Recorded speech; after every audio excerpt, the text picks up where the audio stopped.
தினமலர் நேயர்களுக்கு அன்பான வணக்கம். சர்வதேச தியான தினம் கொண்டாடப்படுகிறது. தியானம் ஒருத்தருடைய வாழ்க்கையில எவ்வளவு முக்கியம், அதுவும் இந்த பரபரப்பான காலகட்டங்களில் தியானத்தினுடைய முக்கியத்துவம் ஒரு தனி மனிதனுடைய வாழ்க்கையில எந்த அளவிற்கு உயர்வையும் வாழ்க்கை இனிமையாக மாறுறதுக்கு உதவுது அப்படின்னு நம்ம இன்னைக்கு பார்க்க இருக்கிறோம். யார் நம்மோடு இந்த கருத்துக்கள் எல்லாம் பகிர போகிறாங்க அப்படின்னா, கிட்டத்தட்ட 1,00,000த்திற்கு மேற்பட்ட நபர்களுக்கு தியான பயிற்சி கொடுத்தவர், 50 ஆண்டுகளாக குறிப்பாக மகரிஷி மகேஷ் யோகி அமைப்பின் மூலமாக கொடுத்துட்ருக்கிறாரு.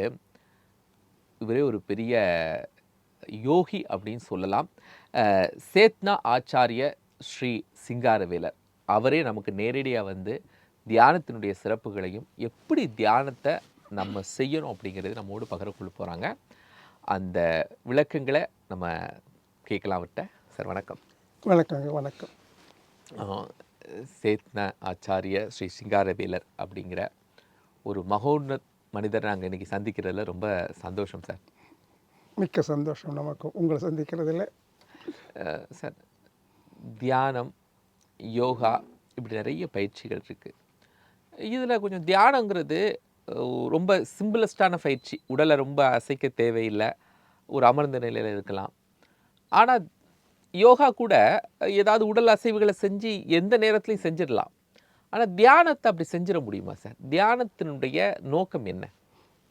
இதில் 3 விஷயம் நம்ம கிளாரிஃபை பண்ணணும். முதலாவதாக, யோகா என்பது ஒரு particular state of consciousness, not physical movements alone. அது ஒன்று. அதில் யோகிக் பாஸ்டர், நீங்கள் சொன்னீங்கன்னா ஃபிசிக்கல் மூமெண்ட்ஸ், அது யோகிக் பாஸ்டர்ஸ். அதே யோகா கிடையாது. ஏன்னா யோகா என்பது எ ஃபீல்ட் ஆஃப் கான்ஷியஸ்னஸ். அது ஒன்று. அதன் பிறகு பரபரப்பான உலகம் அதெல்லாம் சொன்னீங்க இல்லைங்களா, அதில் இந்த தியான முறை ஏன் அவசியம் என்றால், ஒரு காரியம் செய்கின்றோம் என்றால் அதுக்கு ஆரம்பம் அமைதி, சைலன்ஸ். காரியம், அதனுடைய பேஸ் தாட், எண்ணம். அதனுடைய பேஸ் அந்த எண்ணம் எங்கிருந்து நமக்குள் உருவானது, அந்த இடம் டோட்டலி சைலன்ஸ், முழுக்க முழுக்க அமைதியானது. அப்போ ஒரு காரியம் என்பது அமைதியிலிருந்தே உருவாக செய்கிறது. Silence is the basis of an action. முடிஞ்சிடுது. அதே மாதிரி அந்த காரியம் சென்று முடிவதும் சைலன்ஸ். எல்லாம் முடிஞ்ச பிறகு அகெயின் சைலன்ஸ். அப்போ ஒரு காரியத்தின் ஆரம்பமும் முடிவும் அமைதி என்பதே. ஆனால் நாம் இன்றைக்கு எந்த ஒரு காரியம் செய்ய ஆசைப்பட்டாலும் இதனை உணராது எடுத்த உடனேயே ஆக்ஷன், காரியம் காரியம் என்று இறங்கி விடுகின்றோம். ரொம்ப சிம்பிளான ஒரு விஷயம், எல்லோருக்கும் தெரிந்த ஒன்று என்னவென்றால், ஒரு காரியம் செய்வதற்கு முன்பாக நாம் நம்மை தயார்படுத்தி கொள்ள வேண்டும். யாருமே செய்வது கிடையாது. காலையில் எழுந்திருக்கிறோம், ஐடியாஸ்லாம் வருது, அதை பேஸ் பண்ணி we just proceed. What is next? What is next? Like that. ஆனால் இதற்காக நாம் நம்மை எந்த அளவிற்கு தயார்படுத்தி கொண்டிருக்கின்றோம், அந்த ஒரு part is always missing in every one's life. பிள்ளைங்கள்லேருந்து ஆஃபீஸ் கோயர்ஸ், ப்ரொஃபஷனல் யாராக இருந்தாலுமே திஸ் பார்ட் இஸ் மிஸ்ஸிங். எந்த அளவுக்குன்னு சொல்லி கேட்டிங்கன்னா, ஃபவுண்டேஷனே மறந்து பில்டிங் கட்டுகிற அளவுக்கு, ஃபவுண்டேஷனை மறந்து பில்டிங் கட்டுகிற அளவுக்கு this part, foundation, silence is missing. இப்போ தியானம் செய்கிற பொழுது that part, silence is enlivened. Silence is enlivened. அமைதி நம்மிடத்தில் when that is enlivened, அப்போது நம்முடைய எண்ணங்கள், நம்முடைய பேச்சு, நம்முடைய செயல் அனைத்திற்கும் அமைதி கூடவே ஆதாரமாக வந்து கொண்டிருக்கிறது. இப்பொழுது ஒரு நமக்கு ஒரு எண்ணம் வருகின்றது என்றால் அது அமைதி இருப்பது கிடையாது. பேசுகிறோம், அமைதி இருப்பது கிடையாது. ஆனால் நமது பயிற்சியின் மூலமாக நாம் எண்ணுகிற பொழுது அமைதியை இழந்து விடுவது கிடையாது. பேசுகிற பொழுது அமைதி இழந்து விடுவது கிடையாது. ஒரு காரியம் செய்கிற பொழுது அமைதி இழந்து விடுவது கிடையாது. ஏன் இந்த அமைதி அவசியம் என்றால், சொன்ன இல்லைங்களா, இப்போது யோகா என்பது ஒரு ஸ்டேட் ஆஃப் கான்ஷியஸ்னஸ் சொன்ன இல்லைங்களா, அதனுடைய எசென்ஷியல் கேரக்டர் தான் அமைதி, டோட்டலி சைலண்ட். இப்போது அந்த அமைதி நிலையை பற்றி இன்றைய விஞ்ஞானிகள் நிறைய ஆராய்ச்சி செய்து ஒரு முடிவுக்கு வந்துள்ளார்கள். இது கடந்த 150 ஆண்டுகளுக்கு மேலாக இந்த ஆராய்ச்சி போயிட்டு இருக்குது. இப்போ சமீப காலங்களில் வந்த முடிவு என்னதுன்னா, totally silent level existing in as is unified field of natural law. இயற்கையில் பார்த்தோம்னா முழுக்க முழுக்க முழுக்க படைப்புகள் தான், எண்ணற்ற வெரைட்டிஸ், எவ்வளவோ படைப்புகள். இந்த எல்லா படைப்புகளிலேயும் செயல் உண்டு. ஆராய்ச்சி பார்த்தா புரிஞ்சுக்கலாம், செயல் உண்டு. இன்னும் கொஞ்சம் ஆராய்ச்சி பார்த்தோம்னா அந்த செயலில் நேர்த்தி உண்டு. உதாரணமாக ஆட்டம் எடுத்துக்கோங்க, அது மிகச்சிறிய பாடி ஆஃப் கிரியேஷன், ஸ்மாலஸ்ட் பாடி, அதற்குள்ள செயல் உண்டு. விஞ்ஞானம் ப்ரூவ் பண்ணிடுது. அந்த செயலில் நேர்த்தி உண்டு, ஆர்டர்லினஸ். அப்படியே அது கொஞ்சம் கெஸ் அப்படியே பாருங்கள், யோசனை பண்ணி பாருங்கள். அதுவே ஸ்மாலஸ்ட் பாடி ஆஃப் கிரியேஷன், அதுக்குள்ள ஆக்ஷன், அதில் பெர்ஃபெக்ஷன். அப்போ இதற்கு எது காரணமாக இருக்க வேண்டும் என்றால் ஒரு முடிவுக்கு சுலபமாக வந்து விடலாம். சாதாரண நம்ம மக்கள் சொல்கிறது கடவுள் தான். ஆனால் நம்பிக்கை இல்லாதவர்களுக்கு கன்வின்ஸ் பண்ண முடியாது. இயற்கை விதிகள், இயற்கை விதிகள். அதே மாதிரி இது ஸ்மாலஸ்ட் பாடி ஆஃப் கிரியேஷன். இந்த எண்டு வாங்க, கிரேட்டஸ்ட் பாடி ஆஃப் கிரியேஷன்.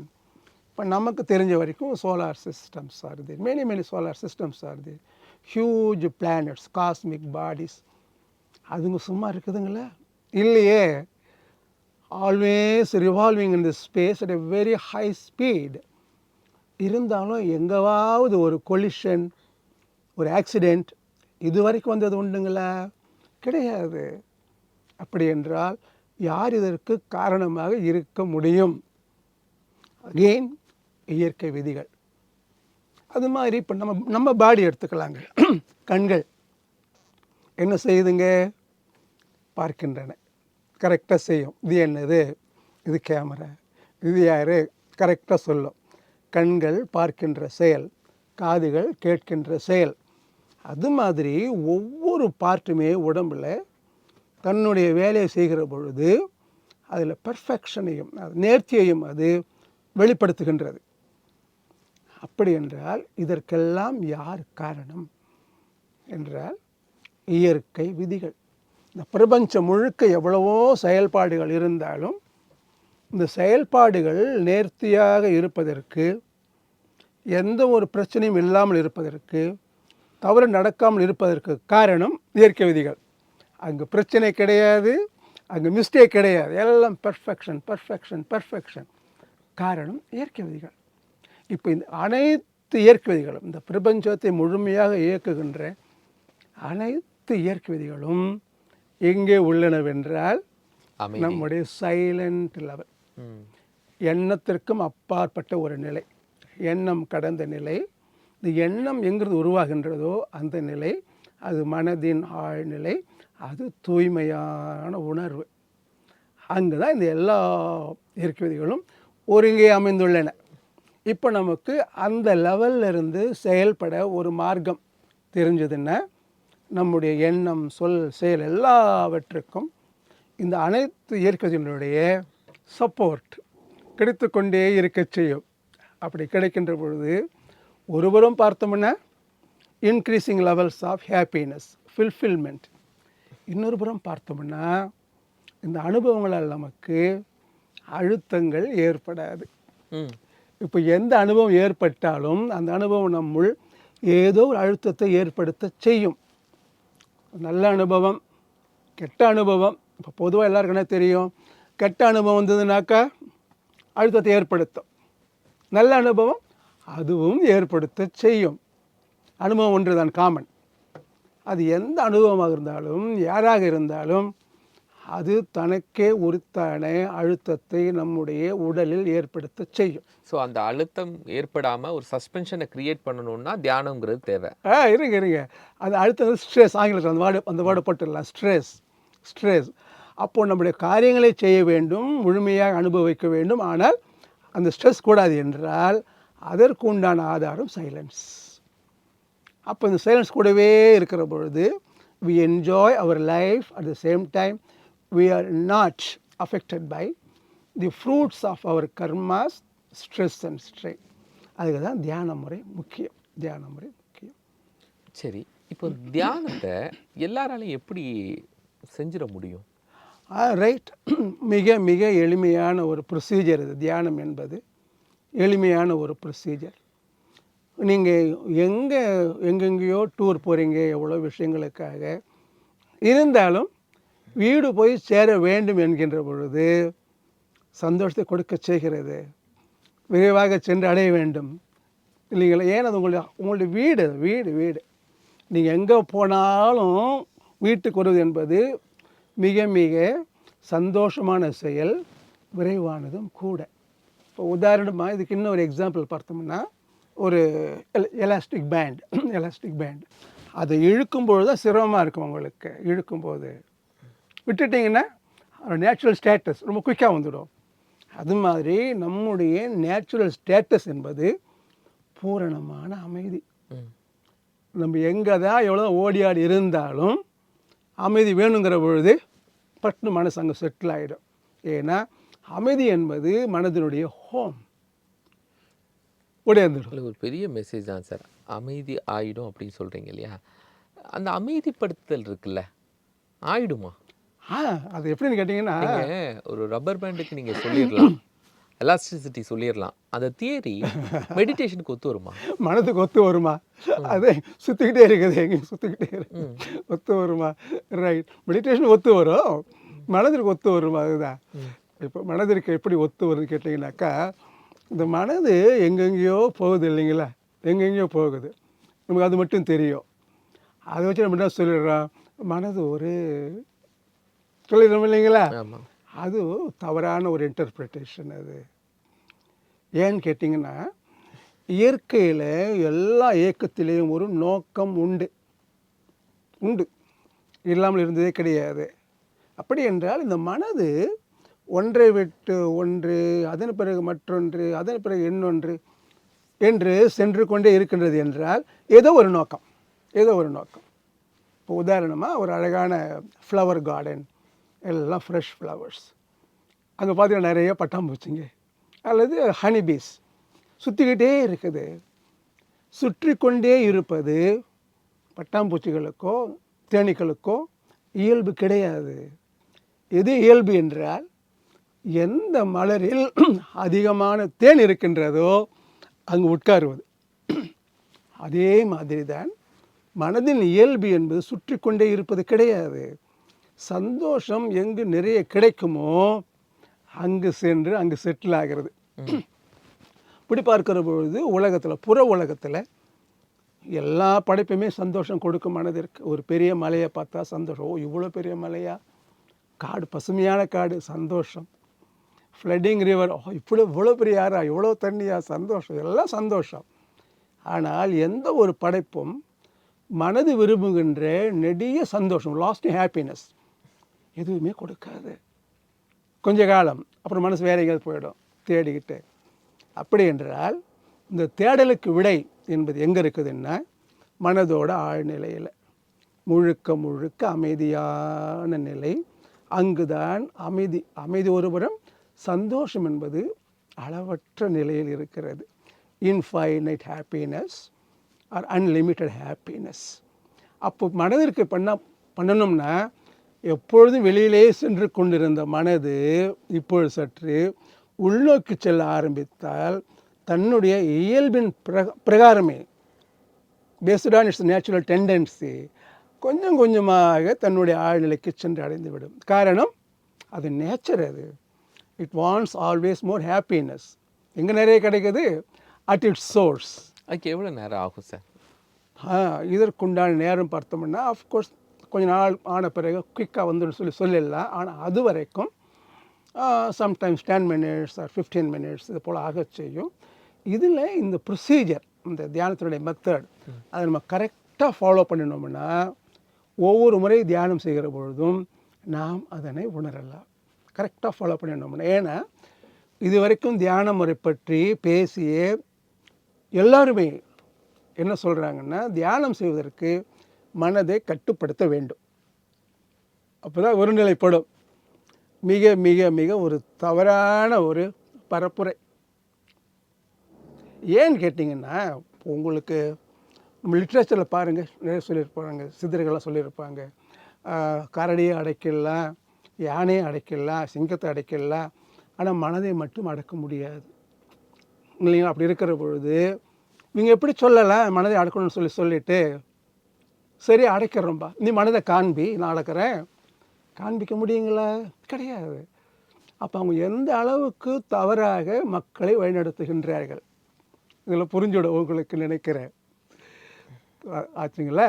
இப்போ நம்ம எத்தனை முறை சொன்னாலும் மனதோட இயல்பான தன்மை சந்தோஷத்தை நோக்கி செல்வது, மனசை ஃப்ரீயாக வச்சுருங்க, கட்டுப்படுத்தாதீங்கன்னு எத்தனை முறை சொன்னாலும் அவர்கள் ஏற்கனவே கேட்ட இந்த மெசேஜ் உள்ளுக்குள்ள நல்லா அழகாக இம்ப்ரிண்ட் ஆகிருக்கும். அது குறுக்க தடுக்கும். அந்த தடை ஒருவருக்கு எவ்வளோ கம்மியாக இருக்கோ அவங்களுக்கு இது எளிதில் அனுபவமாக செய்யும். நிறைய இருக்கிறவங்களுக்கு கொஞ்சம் நேரம் எடுக்கும். அவ்வளோதான், வெரி சிம்பிள். தியானம் அப்படிங்கிறது ஒரு 15 நிமிஷம் இருக்கிறதுனால, ஒரு 20 நிமிஷம் இருக்கிறதுனால ஒரு ஹோல் டேயும் ஒரு சக்ஸஸ்ஃபுல்லாக மூவ் பண்ண முடியுமா? முடியும். ஏன்னு கேட்டிங்கன்னா, இந்த உடம்பு இருக்குது இல்லைங்களா, எந்த அனுபவம் கிடைச்சாலும் பிடிச்சு வச்சுக்கோ. இப்போ என்ன கிடைக்குதுங்க உடம்புக்கு? ரெஸ்ட் நிறைய கிடைக்கும். எப்போ கண்ணை மூடுறோமோ, எப்போ இந்த முறையை ஃபாலோ பண்ணுறோமோ, அப்போ என்னாகுன்னு கேட்டிங்கன்னா, மனது தன்னுடைய இயக்கத்தை சிறிது சிறிதாக குறைத்து கொள்ளும். மனது இப்போது மனது உடம்பும் இரண்டு ஒன்றோடு ஒன்று நெருக்கமாக சம்மந்தப்பட்டது, மிக நெருக்கமாக. அது இன்னொரு ஸ்டேட்டில் இன்னொரு ப்ரூஃப் வரும். இப்போ இதுக்கு மட்டும் தெரிஞ்சுக்கலாங்க. மனதும் உடம்பும் மிக மிக நெருக்கமாக சம்பந்தப்பட்டவைகள்.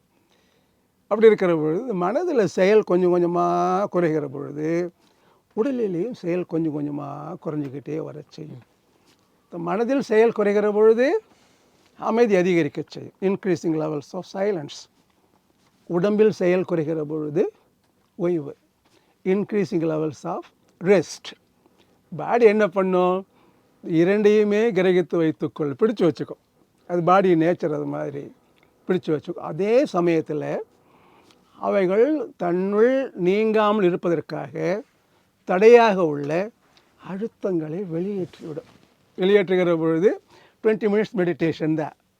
பகல் முழுக்க நமக்கு வேண்டிய அமைதி, நமக்கு வேண்டிய எனர்ஜி, இன்டெலிஜென்ஸ், க்ரியேட்டிவிட்டி, இதெல்லாம் நம்ம நேச்சுரலாக ஃப்ளோ ஆகிக்கிட்டே இருக்க செய்யும். ரொம்ப தூக்கம் அப்படிங்கிறது ஒரு 5 மணி நேரத்துலேருந்து 8 மணி நேரம் வரை தூங்குறாங்க. அங்கே ஒரு அமைதி கிடைக்குது, தியானத்துலேயும் ஒரு அமைதி. இந்த ரெண்டு அமைதிக்கான வித்தியாசம் என்ன? உண்டு. தூங்குறீங்க, அங்கே உங்களுக்கு அவேர்னஸ் கிடையாது, அலர்ட்னஸ் கிடையாது. தூங்குகிற பொழுது நல்லா தூங்கிடுங்க. இந்த தூங்குறதுக்கு வரைக்கும் அந்த ஆன்செட் ஆஃப் ஸ்லீப், அது வரைக்கும் லேசாக உணர்வு இருக்கும். Once you started to sleep, முடிஞ்சு போச்சு. எங்கே தூங்குறீங்க தெரியுமா? தெரியாது. நம்மளோட what is that, second floor, third Flora, இல்லை கீழவா, கிரவுண்ட் ஃப்ளோரா, இல்லை நம்ம வீடா, பேரண்ட்ஸ், தெரியாது இல்லைங்களா? ரெஸ்ட் வில் பி அவைலபிள் தேர். அதில் உணர்கின்ற உணர்வு, அவேர்னஸ் கிடையாது. காரணம் அங்கே அலர்ட்னஸ் கிடையாது. ஆனால் தியானம் செய்கிற பொழுது ரெஸ்ட் ஒரு புறம், அதே சமயம் அலர்ட்னஸ் மற்றொரு புறம் இருக்கிற பொழுது அவேர்னஸ் இருக்க செய்யும். நாம் எந்த அளவிற்கு அமைதியை உணர்கின்றோம், அவேர்னஸ் இருக்க செய்யும். அது அமைதியை உணர்கிற பொழுது தான் அதனுடைய சக்தி வெளிப்பட செய்யும். உணராத பொழுது சக்தி வெளிப்படாது. அதாவது தியானத்தில் கிடைக்கின்ற ஓய்வானது தூக்கத்தில் கிடைக்கின்ற ஓய்வை விட மிக அதிகமான பலன் தரக்கூடியது. இதுதான் ப்ரூஃப். அதுக்கு அது ரெஸ்ட்ஃபுல் அலர்ட்னஸ். தியானம் பண்ணுறோம், கிடைக்கிறது ரெஸ்ட்ஃபுல் அலர்ட்னஸ். விஞ்ஞானிகள்லாம் ப்ரூவ் பண்ணி வச்சுருக்கிறாங்க. தூக்கத்தின் பொழுது ஒன்லி ரெஸ்ட். ஒரு நல்ல ஒரு புரிதல் கிடைச்சிருக்கு சார். இப்போ ஏதோ ஒரு நோய் இருக்குதுன்னு வச்சுக்கோங்களேன், அதுக்கு இந்த யோகா செஞ்சா இந்த நோயை குணப்படுத்திடலாம் ரைட்டு அப்படின்னு ரைட்டுங்க. நோய்களுக்கும் யோகாக்கும் சம்பந்தப்படுத்துறாங்க. ஆனா ஒரு தியானத்தால ஒரு நோயை குணப்படுத்திட முடியுமா? முடியுங்க. எப்படின்னு கேட்டிங்கன்னா, இந்த படைப்புகள் எல்லாவற்றுக்கும் ஆதாரமாக இருப்பது அமைதின்னு பார்த்தோம். அமைதி. இந்த அமைதி என்பது எதனுடைய கேரக்டர்னு பார்த்தோம்னா உணர்வு, பியூர் கான்ஷியஸ்னஸ். பியூர் கான்ஷியஸ்னஸ் நம்ம உடலிலேயோ மனதிலேயோ அல்லது பிஹேவியரல் பேட்டர்ன் அங்கே ஏதாவது ஒரு மிஸ்டேக் இருக்குதுன்னா உணர்வில் எங்கேயோ ஒரு சின்ன மிஸ்டேக் இருக்கின்றது. அதுதான். அப்போ அதனை சரிப்படுத்துகிற பொழுது உடலில் உள்ள what is that physical health problem வச்சுக்கோங்களேன், ஹெல்த் ப்ராப்ளம், டிசார்டர்லினஸ் சரிப்படுத்தி கொள்ளலாம். மனசில் ப்ராப்ளம் சரிப்படுத்தி கொள்ளலாம். பிஹேவியர் சரிப்படுத்தி கொள்ளலாம். ஏன்னா எல்லாவற்றுக்கும் ஆதாரமானது சைலன்ஸ். இதை எங்கேயாவது ஒரு இடத்துல அறிவியல் பூர்வமாக நிரூபிக்கப்பட்டிருக்கா? நிறைய பண்ணியிருக்கு. இப்போ உலகத்தில் நிறைய சென்டர்ஸ் இருக்குதுங்க. சென்டர்ஸ் இருக்குது. இந்த இந்த ஒவ்வொரு படைப்புமே, ஒவ்வொரு கண்கள், காதுகள், கை, இது எல்லாமே வந்து expressions of some sound value, fundamental frequencies of sound. நமக்கு தெரிஞ்சதெல்லாம் ஐஇ. ஃபண்டமெண்டல் வேல்யூஸ் நமக்கு தெரியாது பாருங்கள். அது இருக்கிற இடம் வேறு. அது அந்த அப்போ அங்கேருந்து தான் வந்து என்னென்ன உருவாக செய்யுது. ஈகோ, நான் என்கின்ற ஈகோ அங்கேருந்து தான் உருவாகுது. இன்டலெக்ட் அங்கேருந்து தான், மைண்ட் அங்கேருந்து தான், சென்சஸ் அங்கேருந்து தான், பாடி அங்கேருந்து தான், அந்த இடத்துல இருந்து தான். அப்போது இவை அனைத்திற்கும் எது ஆதாரம் என்றால் சம் ஃபண்டமெண்டல் ஃப்ரீக்வன்சிஸ். இப்போ உதாரணம் வச்சுக்கோங்களேன், ஒரு கை இருக்குது. எங்கேருந்து வந்தது? சம் சவுண்ட் ஃப்ரீக்வன்சி வந்து இருக்க செய்யுது. கையில் ஏதோ ஒரு சின்ன ப்ராப்ளம், இங்கே ஏதோ ப்ராப்ளம் அப்படின்னா அந்த சவுண்ட் ஃப்ரீக்வன்சிஸ் கையை இயக்குவது சரியாக வேலை செய்யலை, அவ்வளவுதான். அப்போது அந்த சவுண்ட் ஃப்ரீக்வன்சிஸ் அந்த நபருக்கு கொடுக்கிற பொழுது இந்த பார்ட் சரியாக இயங்க ஆரம்பித்து விடுகிறது.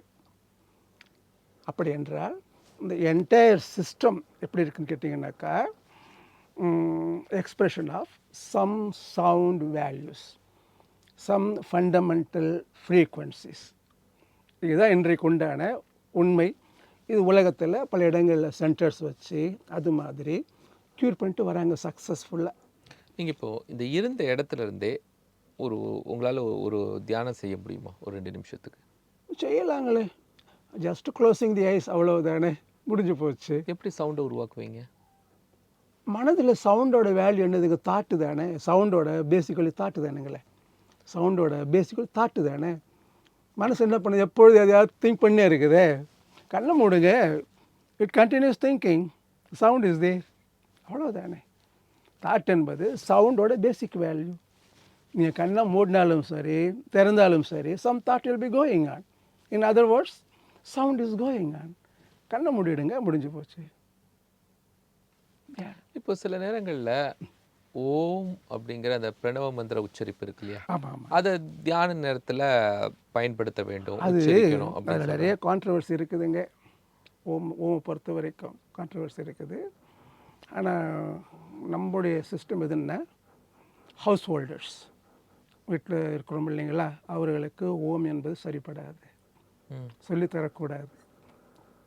ஏனென்றால் ஓம் கொடுக்குற ரிசல்ட் தனிப்பட்டது, நாட் ஃபார் ஹவுஸ் ஹோல்டர்ஸ். அதனால் நம்ம ரெக்கமெண்ட் பண்ணுறது கிடையாதுங்க. அதற்கு பதிலாக அவங்களோட ஃபிசியாலஜி அன்றைக்கு அவங்க நிலைமை எப்படி இருக்குது, ஃபிசியாலஜி எப்படி இருக்குது, அன்றைக்கு இன்னும் படிச்சிருக்கிறாங்க, இன்னும் வயசாக இருக்குது, கல்யாணமாக இருக்குது, குழந்தை இருக்குது, இதெல்லாம் அன்றைக்கு அவர்களுடைய நிலைமை இல்லைங்களா, இந்த என்ன ப்ராப்ளம் இருக்குது, இதெல்லாம் கன்சிடர் பண்ணி அதற்கேற்ற ஒரு சவுண்டு வேல்யூ செலக்ட் பண்ணி கொடுக்கறது சரியான தியான முறை. பொதுவாக சொல்லிக்கலாம், ஓம் சொல்லுங்கள், சிவாய நமோ சொல்லிக்கோங்க, ஓம் நமோ நாராயணையா எல்லாம் சொல்லிக்கலாம் பொதுவாக. ஆனால் அதுக்கான பர்டிகுலராக அடிக்கணும்னாக்கா இந்த சவுண்ட் வந்துடணும். சரி, இப்போது உங்களுடைய அந்த மகரிஷி மகேஷ் யோகி அந்த அமைப்புலேருந்து நீங்கள் என்ன மாடல் ஆஃப் தியானம் சொல்லி கொடுக்குறீங்க? நம்ம சிஸ்டம் வந்து ஒரு நேச்சுரல் மென்டல் டெக்னிக், இயற்கையான ஒரு மனப்பயிற்சி. அதற்கு மகரிஷி கொடுத்த பெயரும் விஞ்ஞானிகள் கொடுத்தது ஒரே பெயர் தான், டிரான்சென்டென்டல் மெடிடேஷன், சுருக்கமாக TM, transcendental meditation. Transcendental from the root word transcend, go beyond, meaning அதுதான், கோபி, கடந்து செல்லுங்கள், அவ்வளோதான். மெடிடேஷன் அதுக்கு டிக்ஷனரி எப்படிங்க பார்த்தோம், பொதுவாக சொன்னால் கண்ணை மூடி உட்கார்ந்து இருக்கிறது கிடையாது, அதுக்கு ஒரு மீனிங் இருக்குது, டீப் திங்கிங், அதுதான் மீனிங் அதுக்கு. ரெண்டு சேர்த்துடுங்க, go beyond deep thinking, transcendental meditation. நாம் சொல்லிக் கொடுக்குற இந்த மனப்பயிற்சிக்கு பெயர் டிரான்சென்டென்டல் மெடிடேஷன். ஒரு இயற்கையான மனப்பயிற்சி. இது ஏன் இயற்கையான என்றால், நாம் முயற்சி செய்து எதையும் இங்கு செய்வது கிடையாது. மனது எப்படி செயல்படுது? செயல்பட விட்டு விடுகிறோம். உடல் எப்படி செயல்படுது? செயல்பட விட்டு விடுகிறோம். நாம் தலையிடுவது கிடையாது. ஆகவே இது இயற்கையான மனப்பயிற்சி, இயற்கையான மனப்பயிற்சி. இப்போ தியானம் உலகளவில் எல்லா மதத்தினவர்களும் செய்கிறாங்களா, இல்லை இந்து மதத்தை பின்பற்றுறவங்க தான் செஞ்சிட்ருக்காங்களா? இப்போது நமக்கு முன்னாடி தெரியலைங்க முற்காலத்தில், ஆனால் மகரிஷி சொல்லிக் கொடுக்க ஆரம்பித்த பிறகு உலகம் முழுக்க பரவ ஆரம்பித்து விட்டது. உலகம் முழுக்க any country, following any religion, any belief, எல்லாருமே இன்றைக்கு செய்ய ஆரம்பிச்சிட்டாங்க. இப்போது நம்முடைய இந்த இயக்கத்தில் இருக்கிற ஒரு லீடிங் சயின்டிஸ்ட் யாருன்னு பார்த்தீங்கன்னா doctor Tony Nader. By birth, இது வேர்ல்டு லெவலில் இது கட்டம். By birth he is a முசல்மான், முகமடன். அப்புறம் அவர் கிறிஸ்டியானிட்டிக்கு போகிறாரு. அதன் பிறகு வந்து மகரிஷியோட லெக்சர்ஸ் எல்லாம் கேட்க ஆரம்பிக்கிறார். அப்போது இட் வாஸ் 98, 99. அப்போது நமக்கு ஒரு சேனல் இருந்தது, வேதா விஷன் ஒரு சேனல் இருந்தது, லெக்சர்ஸ் வரும். இவருடைய குவாலிஃபிகேஷன் பார்த்தீங்கன்னா எம்எஸ் நியூரோ சர்ஜன். அவருக்கு ஏற்கனவே உள்ளுக்குள்ளே ஒரு பெரிய ஏதோ சம் இன்டென்ஷன் உண்டு அவருக்கு, ஒரு பெரிய ஆசை. ஆனால் அது என்னன்னு புரிஞ்சிக்க முடியல, இருக்குது அவ்வளவுதான். பேஸ் வந்து அவர் படித்த படிப்பு நியூரோ சயின்ஸ். இந்த லெக்சரை கேட்க கேட்க கேட்க அவருக்கு தான் படித்ததற்கும் மகரிஷியோட லெக்சர் கண்டென்ட்டுக்கும் ஏதோ ஒரு க்ளோஸ் கனெக்டிவிட்டி இஸ் தேர், புரியுது, அவருக்கு புரியுது, வெளியே வர முடியல, ஆனால் புரியுது, அவ்வளவுதான். அப்புறம் மகரிஷியை காண்டாக்ட் பண்ணுறாரு, இப்படி இருக்குது, நான் என்ன செய்யலாம், come here and start your research work. அவ்வளவுதான், வந்துடு, ஆரம்பிச்சோட ரிசர்ச் ஒர்க்கு. போயிடுறேன், போயிட்டு ரிசர்ச் ஒர்க் ஸ்டார்டட். இது அப்படியே போகிற பொழுது 2000களில் இவர் ஒரு புக் ஒன்று ரிலீஸ் பண்ணுறார், டோனி நேடர். என்னது கேட்டிங்கன்னாக்கா, human nervous system is an expression of Ved and Vedic literature. Human physiology is an expression of Ved and Vedic literature. அது ரொம்ப அழகாக டீல் பண்ணுவார்.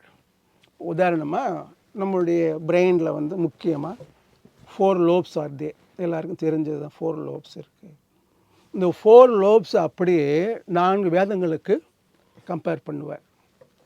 ஒன்று அமைப்பு, மற்றொன்று செயல். 4 வேதங்கள் அமைப்பில் சரியாக இருக்குது, அதன் பிறகு அது என்னென்ன வேலையை செய்யுது அதில் சரியாக இருக்க செய்கிறது.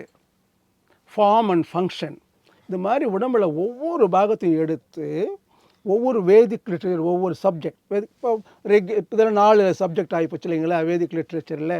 அப்புறம் வந்து வேதாங்கம் 6, உப்பாங்கம் 6, இதிகாசம் 2, புராணங்கள் 18, இதெல்லாம் எடுத்து பார்க்கிற பொழுது ஒவ்வொன்றும் நம்மளுடைய ஹியூமன் ஃபிசியாலஜி ஒவ்வொரு பார்ட்டோடு ஐக்கியமாகி விடுகின்றன. அது எக்ஸ்பிரஸ், அதை தான் புக் ஃபார்மில் கொடுக்குறாரு. அது மகரிஷி இதைத்தான் எதிர்பார்த்துருந்து இவ்வளோ நாளாக அவங்ககிட்ட இருந்து. ஏன்னா அது வரைக்கும் சொன்னவங்கெல்லாம் as is the human body so is the cosmic body, அண்டத்தில் உள்ளது பிண்டம், பிண்டத்தில் உள்ளது, முடிச்சுட்டாங்க, அவ்வளவுதான். எப்படிப்பா சொல்ல ஆள் கிடையாது, சொல்ல ஆள் கிடையாது, எல்லோரும் பயன்படுத்துவாங்க. இந்த முதல் முறையை வெளிச்சத்தில் கொண்டு வந்தது டாக்டர் டோனி நேடர். இதுதான் எதிர்பார்த்தேன்னு சொல்லிட்டு அப்ரிஷியேட் பண்ணி அவருக்கு வெயிட் எவ்வளவோ அந்த எவ்வளோ கோல்டு கொடுக்குறாரு, கொடுத்து அதை பண்ணுறாரு. உங்களுடைய 50 ஆண்டு கால தொடர் தியான வகுப்புகளாக இருக்கட்டும், உங்களுடைய தனிப்பட்ட தியான பயிற்சியாக இருக்கட்டும், நீங்கள் உணர்ந்த விஷயம் என்ன சார்? உணர்ந்த விஷயம் வந்து நம்முடைய உணர்வு நிலை என்பது தனக்குண்டான உயர்ந்த நிலைகளை கொண்டுள்ளன. உணர்வு நிலை நமக்கு முக்கியம் 3 தெரியும் இல்லைங்களா? எல்லாருக்கும் தெரிஞ்ச 3 தெரியும். விழிப்பு தெரியும், உறக்கம் தெரியும், கனவு தெரியும், எல்லாருக்கும் தெரியும். ஆனால் தெரியாதது இந்த 3ம் எங்கேருந்து உருவாகின்றன, எங்கே போய் செட்டில் ஆகுது, இது மட்டும் தெரியாது. அதுவும் ஒரு உணர்வு நிலை தான். உணர்வு பேசிக்காக இருக்கிறது, இந்த 3க்கும் ஆதாரமாக உள்ளது. அதுவும் ஒரு உணர்வு நிலை, எ ஸ்டேட் ஆஃப் கான்ஷியஸ்னஸ். இப்போ இந்த 3 நிலைகளுக்கும் அவைகளின் தன்மைகள் உள்ளன. இப்போ நம்ம முன்னாடி சொன்ன பார்த்தீங்களா, விழிப்பு நிலை என்றால் அலர்ட்னஸ் உண்டு. அப்போ அந்த பாயிண்ட் நம்ம கவர் பண்ணலை. விழிப்பு நிலை வேக்கிங் அலர்ட்னஸ் உண்டு. எனக்கு எல்லாம் தெரியுது பாருங்கள், நீங்கள் தெரியுறீங்க, அந்த லெட்டர்ஸ் தெரியுது, அவங்க எல்லாம் தெரியுது, அலர்ட்னஸ் உண்டு. ஆனால் ரெஸ்ட்டு கிடையாது, ரெஸ்ட்டு கிடையாது, ஓடிக்கிட்டே இருக்கும். கனவு ஆஃப்கோர்ஸ் கனவு வந்துடுங்க. கனவு எப்படிப்பட்டது? எக்ஸ்பீரியன்ஸ் இஸ் தேர், கலைஞ்சதுன்னா அன்ரியல், பொய் தானுங்களே, அது அதனுடைய கேரக்டர். உறக்கம் வந்துடுங்க, ரெஸ்ட் வில் பி தேர், ஆனால் அலர்ட்னஸ் கிடையாது இல்லைங்களா? ஆனால் நம்ம சொல்கிறோம் பாருங்க, இந்த 3க்கும் ஆதாரமான பேசிக் லெவல் ஆஃப் கான்ஷியஸ்னஸ், அதனுடைய தன்மை பார்த்தோம்னா both rest and alertness, a state of complete rest and complete alertness. இப்போ உதாரணமாக ஒரு வில் இருக்கு, சின்ன பிள்ளைங்களோட தெரியும் என்ன பண்ணணும்னு சொல்லிட்டு அம்பை வச்சு இழுத்துடுங்க. அம்பை வச்சு ஃபுல்லாக இழுத்துட்டோம்னா அந்த அம்பு இப்போ எப்படி இருக்குதுங்க? ரெஸ்ட்டில் தான் இருக்குது. ஆனால் behind that there is potential energy, restful alertness. இதுதான் ரெஸ்ட்ஃபுல் அலர்ட்னஸ். இதுதான் நம்முடைய அந்த 4வது ஸ்டேட் உணர்வோட எசென்ஷியல் கேரக்டர். இதை இப்படி இன்டர்பிரட் பண்ணலாம். It is full of silence and full of dynamism. அப்படியே இப்படி பண்ணி இன்டர்பிரட் பண்ணிடலாம். It's totally silent, at the same time totally dynamic, because it has to conduct the ever expanding universe without any mistake and problem. So it's infinitely silent and dynamic. What is that? Dynamism, we can say like that. இது பேசிக்கான நிலை புரிஞ்சிடுது. அதன் பிறகு இந்த தினந்தோறும் தியானம் செய்வதால் கிடைக்கின்ற அடுத்தடுத்துனாக்கா இதனினும் உயர்ந்த நிலைகள் உள்ளன. இது உதாரணம் 4 வச்சுக்கலாம், நம்மளுடைய புரிதலுக்காக 4 வச்சுக்கலாம். விழிப்பு, கனவு, உறக்கம், 4 இது வச்சுக்கலாம். இந்த 4ஐயும் தாண்டி நிலைகளும் உள்ளன, 5, 6, 7 என்று. அது புரிய ஆரம்பித்துள்ளது, அனுபவங்களும் கிடைக்க ஆரம்பித்து உள்ளன.